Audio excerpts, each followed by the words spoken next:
Personne n'a dit que vous pouvez être chef d'entreprise. C'est vous qui avez décidé. Donc ça ne peut pas être la responsabilité de quelqu'un que vous gérez bien ou pas. Donc il faut qu'on soit très clair là-dessus. Vous décidez d'être entrepreneur, c'est votre responsabilité de réussir votre business.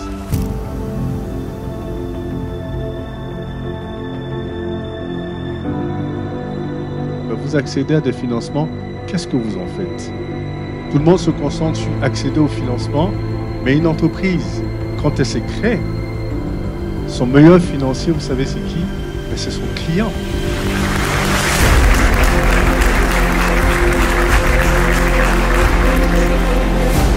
On crée une entreprise pour créer un produit, pour créer un service et le vendre. Quand on va chercher de l'argent, c'est parce qu'on a déjà fait nos preuves et on veut développer. Figurez-vous qu'on ne prête pas aux riches, on prête à ceux qui peuvent rembourser. C'est ça la logique du crédit.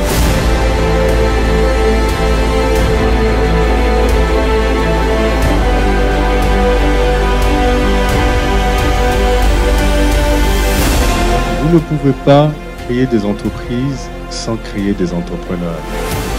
On crée des entrepreneurs qui, eux, créent des entreprises.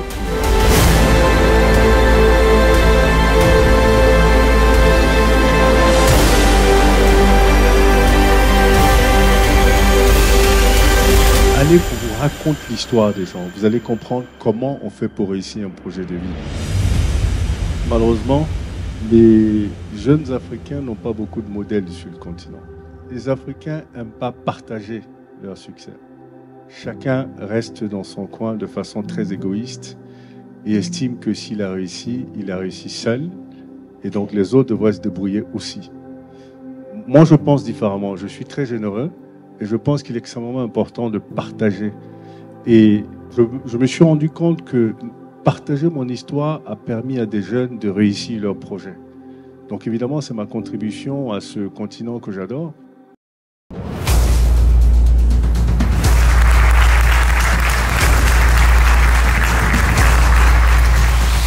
Augmenter son chiffre d'affaires, rencontrer des professionnels de l'information économique, des érudits de l'entrepreneuriat et des spécialistes pour mettre en place des techniques, des mécanismes et des outils pour vous aider à augmenter encore votre chiffre d'affaires. C'est ce qui s'est passé à la première édition du Let's Talk Best Business à Paris.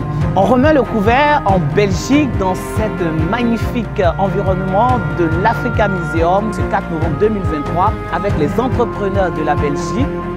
L'information économique doit être au cœur du développement de votre entreprise. Pour les autres, l'amour et le pardon au cœur de votre vie. Les places sont limitées. N'oubliez pas, c'est sur le site www.letstalkbestbusiness.com.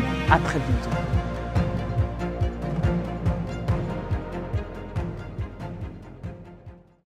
Hey, bonjour à tous, c'est Stéphanie Kimboulou, la fondatrice de Business Congo Center et Diaspo Boost. Comme vous le savez, j'ai aidé beaucoup d'entrepreneurs, d'investisseurs et des jeunes issus de la diaspora à investir au pays. J'ai entendu parler d'un événement qui s'appelle Let's Talk Best Business en partenariat avec B-Community. Cet événement est important pour notre communauté et ça correspond totalement à ce qu'on fait avec Diaspo Boost. Travailler sur le développement économique, c'est quelque chose que vous pourrez faire ensemble. Et à cet événement, vous avez tous les acteurs clés pour réussir. Je parle notamment de Monsieur Stanislas qui développe énormément d'idées dans son pays et par là, vous pouvez acquérir ses connaissances. Mais ce n'est pas le seul à être là ce jour-là. Je vous demande donc de joindre les organisateurs afin de participer aux différentes masterclass qui seront proposées. Alors rendez-vous tous le 4 novembre à Bruxelles, au Musée de l'Afrique, pour un événement qui rassemble les idées économiques du continent. Comment créer une marque de produits capillaires? Comment est-ce qu'il faut faire pour être en règle en Union européenne et dans le reste du monde? Bonsoir, je suis Alexandra Nganga, fondatrice de la marque All In Cosmetics et soins capillaires naturels pour la femme active. Quelles sont les contraintes logistiques, financières, matérielles lorsqu'on doit faire vivre une marque de produits capillaires? C'est le thème que j'aborderai lors de l'événement Let's Talk Best Business le 4 novembre 2023 à l'Africa Museum et j'espère vous y voir nombreux afin d'échanger sur le panel de l'avenir des cosmétiques. À quoi devons-nous nous attendre dans les années qui viennent en matière de produits cosmétiques, en matière d'exigences clients, d'évolution technique des produits capillaires. Rendez-vous le 4 novembre 2023 à Let's Talk Best Business en compagnie de Adja Sokona avec qui je partagerai le panel cosmétique. Bonjour tout le monde, je m'appelle Lamine So, je suis créateur, styliste. Je fais des vêtements sur mesure depuis une dizaine d'années et j'ai créé ma marque de vêtements éponyme Lamine So du coup il y a 1 an. Je suis installé à Bruxelles. Mon métier de tailleur itinérant m'a permis de voyager essentiellement en Afrique, Maghreb, Afrique subsaharienne et Afrique centrale. J'ai pu discuter avec des entrepreneurs et des acteurs importants du textile et j'ai pu voir le potentiel et les limites du développement de la mode en Afrique. C'est une thématique que j'adore et que je vais développer au cours d'un événement qui s'appelle Let's Talk Best Business le 4 novembre à Bruxelles. Je vous invite donc à venir à cet événement pour échanger avec moi et différents acteurs autour de la thématique de la mode en Afrique. Bonsoir à tous, Henri Désiré Nzouzi,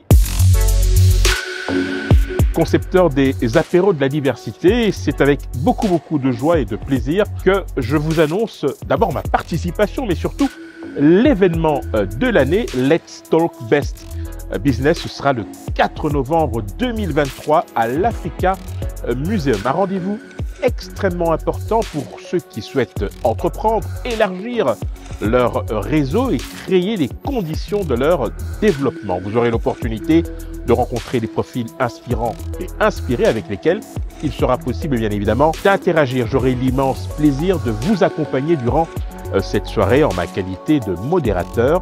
N'oubliez pas, le 4 novembre 2023 à l'Africa Museum, Let's Talk Best Business Belgium.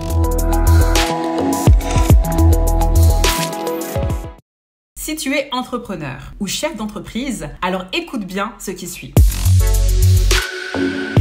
Pas de business sans vente et sans vente, pas de croissance. Je connais aucune entreprise aujourd'hui qui n'aspire pas à augmenter ses revenus, qui n'aspire pas à augmenter son chiffre d'affaires, qui n'aspire pas à passer au niveau supérieur dans son entreprise. Et c'est la raison pour laquelle quand Alain Thiba m'a proposé d'intervenir à l'événement Let's Talk Best Business qui se tiendra le 4 novembre prochain en Belgique, je n'ai pas hésité une seconde. En tant qu'accélératrice commerciale, je me ferai une joie de mettre à ta disposition mes 14 années d'expertise et d'expérience en business development pour te permettre d'augmenter rapidement ton chiffre d'affaires. Ce sera également l'occasion pour toi de découvrir d'autres intervenants tous aussi inspirants pour vraiment te permettre de te partager des clés afin que tu puisses vraiment passer ton entreprise au niveau supérieur. Alors, tu sais ce qu'il te reste à faire. Je t'invite dès à présent, si ce n'est pas encore fait, à prendre ta place. On se donne rendez-vous en Belgique le 4 novembre prochain. À toi de jouer. La première chose, c'était un événement, c'est pas pour faire de la littérature, c'est vraiment pour rencontrer des érudits de l'information économique, de l'entrepreneuriat, pour parler business, d'où le nom de l'événement Let's Talk Best Business. Donc, je suis Alain Thiba, initiateur du Let's Talk Best Business. Je suis journaliste économique à Vox Africa. Je suis économiste de formation. Donc, j'invite tous les Belges, que vous soyez entrepreneurs, porteurs de projets, vous avez même une idée de création d'entreprise, venez rencontrer des personnalités, des personnes qui sont des érudits. C'est Stanislas Zizé qui est aujourd'hui le numéro 1 de la notation financière en Afrique. Il a fait pratiquement 15 ans d'entrepreneuriat. À côté de lui, il y a plein d'entrepreneurs belges qui sont mis à l'honneur. L'événement sera présenté par l'excellentissime Henri Nzouzi. Donc voilà, on se retrouve donc le 4 novembre à l'Africa Museum, un lieu prestigieux. Merci beaucoup. Aujourd'hui, la plupart des entrepreneurs font énormément d'erreurs parce que nous voulons tous rester en autarcie, rester dans notre coin. Non, mon parcours était atypique. Là, maintenant, un peu plus de 20 ans que je suis auprès des entreprises. Moi-même, je suis entrepreneur. Donc, ce que je dis, je le pratique au quotidien. Je sais un peu qu'aujourd'hui, les entrepreneurs ont un peu la difficulté de pouvoir rencontrer d'autres entrepreneurs. Donc, c'est pour ça qu'on crée ce cadre de réflexion, ce cadre de contact-là. Je suis Alain Thiba, économiste de formation. Je suis l'initiateur du Let's Talk Best Business. Je suis CEO de Best Intelligence, qui est un cabinet que j'ai créé il y a quelques années, un cabinet en intelligence économique, en veille stratégique.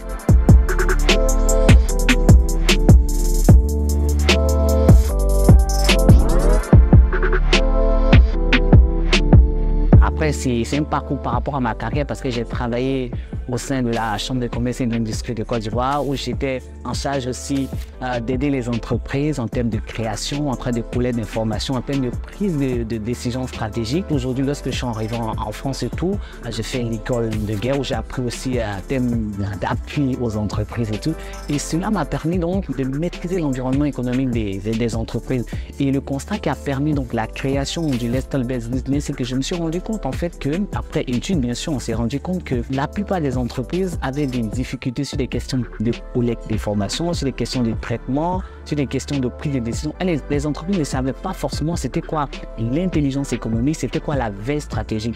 Donc à partir de ce constat-là, je me suis dit pourquoi pas ne pas créer, mettre en valeur, mettre en lumière un événement qui va venir répondre aux problématiques des entreprises sur des questions de veille stratégique, leur apporter les outils, les mécanismes et tout ce qui est autour de la veille stratégique, les aider aussi à comprendre leur environnement économique à partir de l'intelligence économique. Donc à partir de ce constat-là, est né donc le Let's Talk Best Business qui vient répondre donc à toutes ces problématiques.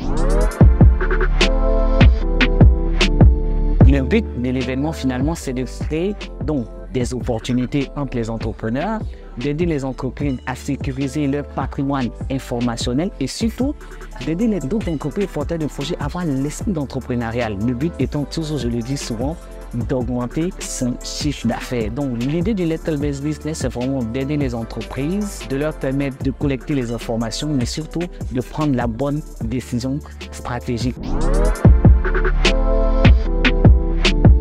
Lors de cet événement-là, on reçoit des personnalités.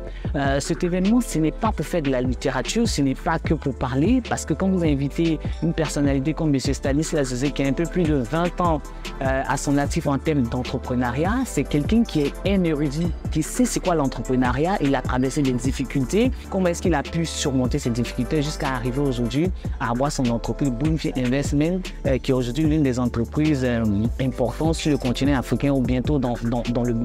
Et il y a d'autres intervenants qui seront là aussi, qui sont de la trempe de M. Stanislas José, surtout au niveau de la Belgique. Le Let's Talk Best Business devient un événement mondial et c'est une très grande fierté parce que c'est une grosse entreprise qui nous a contactés pour pouvoir refaire le même contexte au niveau des États-Unis. Bientôt, nous serons donc en 2024, nous serons donc au Congo-Kinshasa. On a été contactés aussi. Le 4 novembre, on sera en Belgique et c'est une fierté. Il y a la deuxième édition le 12 avril 2024 à Paris. Donc pour moi, c'est vraiment une très grande satisfaction.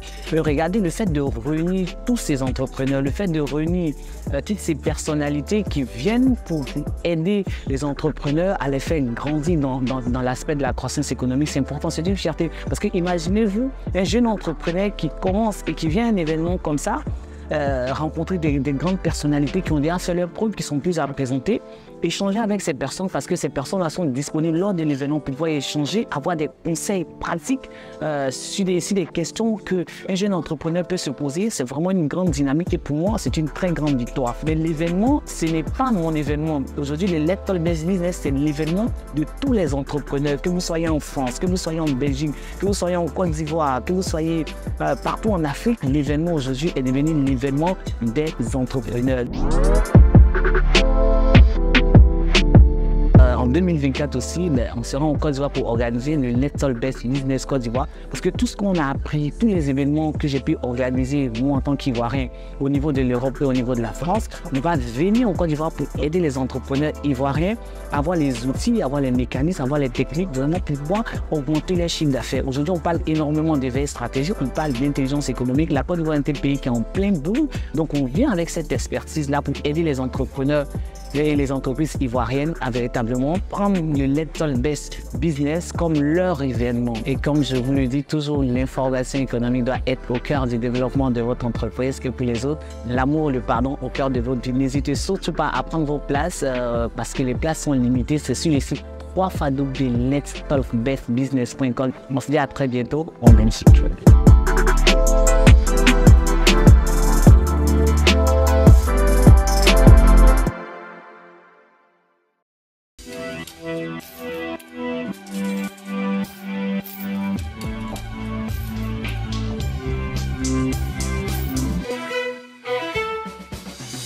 Bonjour Alain Thiba. Bonjour Bruno. Vous êtes le fondateur de Best Intelligence, vous êtes diplômé de l'école de guerre économique de Paris et vous allez organiser le 4 novembre prochain à Bruxelles, à l'Africa Museum, un événement baptisé Let's Talk Best Business. On va en parler dans quelques minutes. Quelques mots d'abord sur votre parcours. Comment vous en êtes arrivé à vous intéresser à l'intelligence économique? Alors moi, mon parcours, il est assez atypique parce que j'ai plusieurs années derrière moi où j'étais à la Chambre de commerce et d'intelligence économique et la Chambre de commerce de Côte d'Ivoire où j'étais au service études et prospection. C'est là, en fait, que j'ai eu l'amour de l'information économique parce que je suis économiste de formation et comme on le sait souvent, l'information économique, c'est vraiment le cœur de la prise de décision stratégique. Donc, pour moi, celui qui détient l'information, celui qui détient la décision stratégique, c'est lui, en fait, qui a toutes les clés. Donc, c'était important pour moi, au sorti de ces années-là à la Chambre de commerce et d'industrie de Côte d'Ivoire, de poursuivre un parcours au niveau de l'école de guerre économique de Paris, où j'ai fait un MBA en management stratégique et intelligence économique. Mais j'ai aussi fait le CNAM, où j'ai un Master 2 en stratégie d'entreprise. Avec une carrière en parallèle de journaliste. Totalement, c'est ça. Où j'ai animé une émission sur une chaîne de la place, une émission économique. Alors, l'intelligence économique, un secteur en expansion sur le continent africain.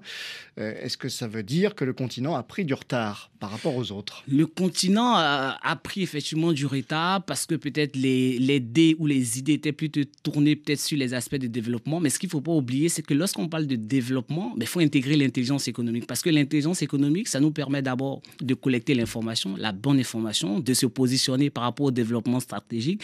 Et puis derrière, de prendre des décisions et aider surtout nos États et nos entreprises à faire face à ce qu'on appelle aujourd'hui la guerre de l'information et la guerre économique. L'Afrique est prête pour cette guerre, pour cette bataille.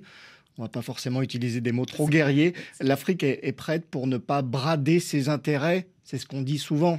Les Africains vendent aux Chinois, aux Français, aux Turcs, aux Russes. L'Afrique est prête à marcher toute seule? En fait, l'idée aujourd'hui des Africains, c'est de non seulement multiplier les partenariats, mais c'est de faire des partenariats gagnant-gagnant. Parce qu'aujourd'hui, on a un pays comme la Côte d'Ivoire qui est premier producteur de cacao. Aujourd'hui, la Côte d'Ivoire cherche des pays ou des partenaires pour pouvoir diversifier son marché. Et cette idée aujourd'hui de diversification est pratiquement sur tous les continents parce que la plupart des matières premières viennent de l'Afrique, on le sait. Et les Africains ont besoin donc de diversifier des partenariats et de faire en telle sorte que tous ces revenus-là qui sont en train d'être exportés, mais soient transformés à l'intérieur de l'Afrique. En quoi l'information économique, l'intelligence économique peut aider, par exemple, le secteur du cacao? Alors, on va prendre un cas très concret. Aujourd'hui, je disais, la Côte d'Ivoire est le premier producteur du cacao. Il s'agit aujourd'hui donc de dire, attention, lorsqu'on regarde dans l'environnement économique, on est premier producteur de cacao, mais quels sont les pays, quelles sont les stratégies qu'il faut mettre en place pour pouvoir produire? Donc l'intelligence économique permet donc de capter les opportunités. C'est aux décideurs africains, aux décideurs ivoiriens de dire, attention, on produit le cacao, si on le vend, on n'a pas beaucoup de plus-value. On n'embauche pas à l'intérieur parce que le cacao qui est vendu à l'extérieur revient en produit fini. Et ça se passe comment? Ça se fait que ces produits-là sont encore plus chers. Donc, ça va plus loin qu'une étude de marché classique. Totalement. L'intelligence économique, ça va plus loin. Ça regarde donc les aspects au niveau de l'environnement économique. Ça regarde la stratégie qu'il faut mettre en place. Ça regarde aussi quels sont les acteurs qui sont sur le continent ou bien les acteurs à l'extérieur du continent. C'est vraiment un jeu de cartes, mais qui ne dit pas son nom. Donc ça veut dire, par exemple, faire de la veille sur Internet, ce qui n'était pas suffisamment pratiqué auparavant? La veille est à l'intérieur de l'intelligence économique. Parce que lorsqu'on parle de la veille, c'est surveiller son environnement. Donc, il s'agit aussi aux États de mettre en place, que ce soit dans les structures étatiques, des structures de veille et d'intelligence économique, à l'intérieur des entreprises. Ce qui n'était pas fait auparavant, c'est que les entreprises se disent que l'intelligence économique, c'est seulement pour les grandes entreprises. Non, les entreprises africaines doivent comprendre que l'intelligence économique n'est pas seulement pour les États, c'est pour les entreprises, que ce soit une grande entreprise, que ce soit une petite entreprise. Bruno, je vais prendre un cas concret. Vous, même en tant que personne lambda, vous faites de l'intelligence économique parce que chaque fois qu'on se lève, on regarde notre téléphone, on va sur les réseaux sociaux, Facebook, Twitter et tout. Ça, c'est de l'intelligence économique. Maintenant, la partie structuration, c'est ça en fait qui donne de l'allant à cette thématique-là. Alors, il y a un concept dont on parle beaucoup en ce moment et qui est un outil d'intelligence économique, c'est ce qu'on appelle l'OSINT, l'Open Source Intelligence, le renseignement de sources ouvertes. Comment vous le définiriez par rapport au travail d'une entreprise? Alors, Aujourd'hui, qu'on le veuille ou pas, les réseaux sociaux sont une mine d'or. À côté des réseaux sociaux, on a ce qu'on appelle les moteurs de recherche, c'est-à-dire Google. On a énormément de moteurs de recherche. Donc, ces moteurs de recherche-là, il faut avoir des techniques, la façon d'aller collecter l'information. Parce que quand vous prenez Google, il y a des paramètres, il y a des outils, il y a énormément de choses. Google s'est dit, nous, on met en place une masse, une infobésité d'informations, mais l'idée, c'est comment est-ce qu'on arrive à collecter ces informations-là. Donc, l'OSINT va nous permettre de quoi? On a dit renseignement, d'aller sur les réseaux sociaux, d'aller sur les moteurs de recherche et bien sûr sur d'autres sites pour pouvoir collecter l'information. Donc, le but de l'OSINT, c'est de collecter les informations sur les réseaux sociaux, sur les moteurs de recherche et toutes les plateformes qui sont en ligne, qui donnent des informations. Aujourd'hui, RFI a mis énormément d'informations sur ses sites, son site internet et d'autres. Donc, l'OSINT nous permet de prendre des informations et puis ces informations sont quasiment gratuites. Alors, on parle de performance, on parle pour une entreprise d'obtenir de meilleures performances, mais aussi de contrer les risques, mais aussi de faire face à des risques et à de nouveaux risques. On pense à l'instabilité politique, on pense aux risques sécuritaires, on pense aussi aux risques en termes de cybersécurité. C'est ça. Alors aujourd'hui, qu'on le veuille ou pas, on a des attaques cyber. Donc aujourd'hui, les entreprises doivent protéger ce qu'on appelle, nous, dans notre jargon, leur patrimoine informationnel. Qu'on le veuille ou pas, on a énormément d'entreprises, et même en France ici, qui ont été attaquées. Et les personnes qui attaquent ces entreprises-là ont un processus et un procédé qui est très rodé. Donc, le but aussi de l'intelligence économique et de la protection des données, c'est de mettre en place des outils et de surtout sensibiliser les entreprises à quoi? À leur dire, attention, vous avez des données, vous avez énormément d'informations, mais il faut, à partir de tout ce qui est cybersécurité, recruter des experts, recruter des outils pour protéger votre patrimoine informationnel. Pas encore suffisamment de talent en Afrique ? Si aujourd'hui, la cybersécurité est très, très développée, on a même en Côte d'Ivoire, pour citer seulement ce pays-là, un forum qui se tient chaque année sur la cybersécurité. Il y a des enjeux cyber, effectivement, et puis il y a des enjeux en termes de droit, de conformité, de compliance. Il y a aussi des enjeux pour les entreprises de vérifier que les autres entreprises avec lesquelles on travaille sont bien fiables et non pas un passé douteux, par exemple. C'est ça. L'idée, ça va plus loin. Même on peut rajouter, à partir de tout ce que vous avez dit, conformité, compliance, due diligence, on peut rajouter aussi tous ces aspects de protection. Aujourd'hui, je ne peux pas travailler une entreprise, peut-être qui est en Chine, peut-être qui est aux États-Unis. Moi, je suis peut-être en Côte d'Ivoire, au Sénégal, au Mali, avec une entreprise qui n'a pas forcément, où je n'ai pas vérifié toutes les idées, même le logo de l'entreprise. Il faut le vérifier, il faut vérifier les mandataires, il faut vérifier l'activité même de l'entreprise, il faut être sûr que le compte même bancaire de l'entreprise est fiable. En quelques mots, l'intelligence artificielle, c'est une opportunité justement dans ces objectifs-là? C'est une opportunité, mais il faut faire attention, il ne faut pas utiliser l'IA à un but trop excessif.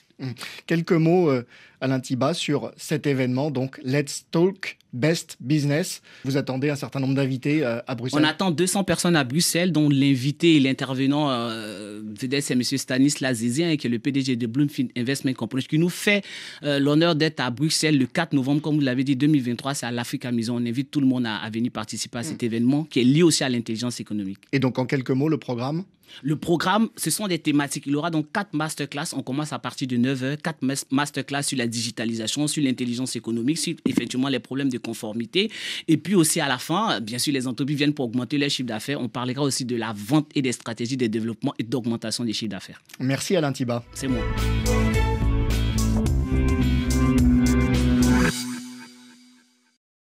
Ceux qui ne sont pas venus aujourd'hui ont raté. L'erreur ne vient pas toujours de l'entrepreneur. Je ne sais pas si c'est une forme de peur. Qu'est-ce que j'ai fait d'après vous? Bien sûr, j'ai fait faillite. La stratégie, c'était d'avoir... Les barrières sont très faibles en fait. Pour créer une entreprise, il faut être outillé. Vous avez les méthodes, les outils, les attitudes. La première étape, c'est de s'intéresser à ce que les uns et les autres font. Et la deuxième étape, travailler les uns avec les autres. On a accompagné près de 2000 entreprises depuis 2010. Une plateforme d'excellence pour parler de business. On ne vient pas à Let's All Best Business pour faire de la littérature. C'est tabou de parler argent. Ça te permet de doubler ton chiffre d'affaires. C'est important de raconter son histoire. Qui fait plus d'1 million d'euros. Vous voyez qu'il y a des gens qui font 1 million qui sont assis à côté de vous, donc ça veut dire que c'est possible. Ne faisons pas des entreprises pour devenir riches, mais pour aider les gens, et puis c'est pour ça que vous allez devenir riches.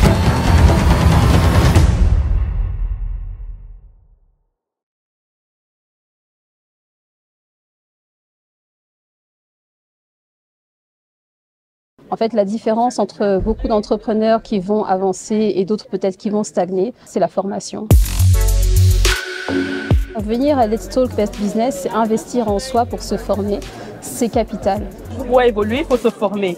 Et pour se former, quoi de mieux que de venir écouter des personnes qui ont déjà réussi, qui ont déjà fait quelque chose, qui ont déjà eu des échecs, qui peuvent nous éclairer sur comment faire, quoi faire, comment bien le faire surtout et comment ne pas perdre du temps que eux ils ont déjà perdu. C'est vraiment quelque chose qui... C'est l'entourage, les moyens qu'on est capable de mettre en œuvre et surtout les idées qu'on est capable de mettre en place, les équipes qu'on est capable de construire. Et tout ça, on n'est pas toujours doué pour le faire tout seul. Et je pense qu'il faut venir rencontrer des gens dans des événements comme celui-ci et surtout continuer à grandir en tant qu'entrepreneur pour toujours offrir le meilleur à ses collaborateurs et à sa clientèle.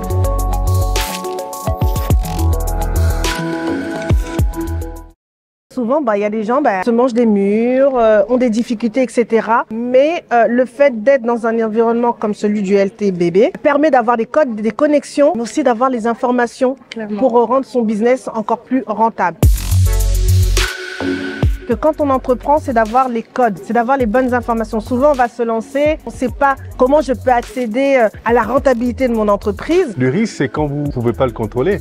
C'est là que ça devient un problème. Mais quand vous pouvez l'identifier, vous pouvez mettre en place un mécanisme pour le contrôler et le suivre, à ce moment-là, c'est plus un risque parce que vous savez exactement quel risque vous prenez. Et donc, c'est pourquoi l'intelligence économique est extrêmement importante. Let's Talk Best Business a mis l'accent sur l'utilisation de l'intelligence économique comme outil de décision dans l'investissement.